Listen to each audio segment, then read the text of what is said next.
अस्सलामुअलैकुम दोस्तों, हमने आपको पिछली वीडियो में बताया था कि कैसे हजरत ख्वाजा गरीब नवाज ईरान से हिंदुस्तान आए और आज हम आपको इस वीडियो में बताएंगे कि क्या हुआ जब ख्वाजा गरीब नवाज हिंदुस्तान में आए और यहाँ उनकी जिंदगी की शुरुआत कैसे हुई। तो चलिए इस वीडियो को शुरू करते हैं। जिस वक्त ख्वाजा गरीब नवाज हिंदुस्तान आए उस वक्त अजमेर और दिल्ली पर बहुत ही ताकतवर हिंदू हुकूमत थी। उस वक्त राजा पृथ्वीराज चौहान का शासन चल रहा था। 12 साल पहले राजा पृथ्वीराज चौहान की मां ने अपने ज्योतिषी ज्ञान से अपने बेटे को चेतावनी दी थी कि एक दिन उत्तर से एक फकीर उसके राज्य में आएगा और उसके शासन को नष्ट कर देगा। अगर वो उसका सम्मान करता है और उसके साथ समझौता करने के लिए तैयार हो जाता है तो ऐसा कुछ भी नहीं होगा। इसलिए राजा ने उत्तर पश्चिमी सीमा पर सभी बुद्धिमान जासूसों को हर फकीर पर नजर रखने के लिए नियुक्त कर दिया ताकि ख्वाजा गरीब नवाज के प्रवेश को विफल किया जा सके और उनकी कोई भी शरारत करने से पहले ही उन्हें खत्म किया जा सके। दोस्तों, मुल्तान से दिल्ली के सफर के दौरान हजरत ख्वाजा गरीब नवाज के साथ एक बड़ी राजनीतिक घटना घटी। गजनी में सुल्तान महमूद के शासन के हर समय सुल्तान गयासुद्दीन गौरी और उसके भाई शहाबुद्दीन गौरी ने सत्ता संभाली। आखिरी गजनी गवर्नर खुसरो शाह से लाहौर पर कब्जा कर लिया। अपनी राजधानी लौटने से पहले शहाबुद्दीन गौरी को अजमेर के राजा पृथ्वीराज चौहान के हाथों चुनौती मिली और 587 हिजरी यानी 1191 ईस्वी में तराइन, जो दिल्ली से 40 किलोमीटर दूर है, वहां की पहली लड़ाई में उसे करारी हार का सामना करना पड़ा। वह एक वफादार खिलजी गुलाम के मदद से अपने घावों के साथ चमत्कारिक रूप से बच निकला।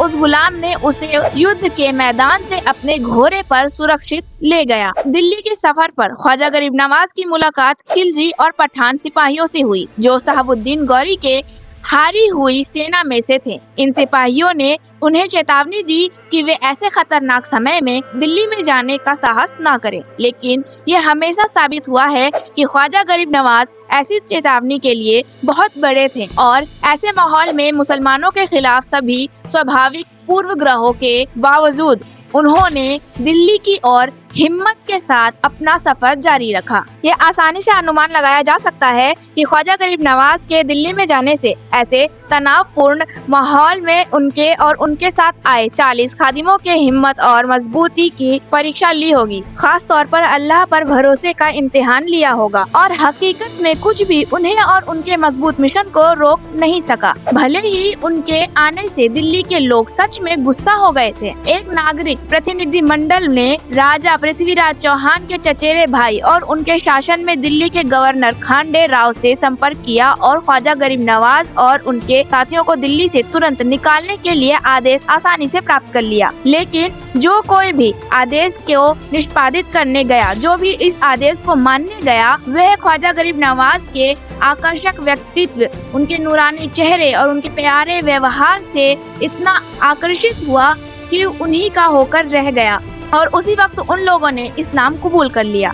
और जो इस आदेश को पालन करने आया था वो उल्टा ख्वाजा गरीब नवाज के हुक्म को मानने लगा और उन्हें यहाँ से निकालने के बजाय खुद इस्लाम कबूल करने पर मजबूर हो गया। ये भारत की धरती पर ख्वाजा गरीब नवाज का पहला चमत्कार था जिसने उनके धर्म के खिलाफ सभी पूर्वग्रहों को आश्चर्यजनक रूप से खत्म कर दिया और उन्हें उनके प्रति गहरे प्यार और आस्था में बदल दिया।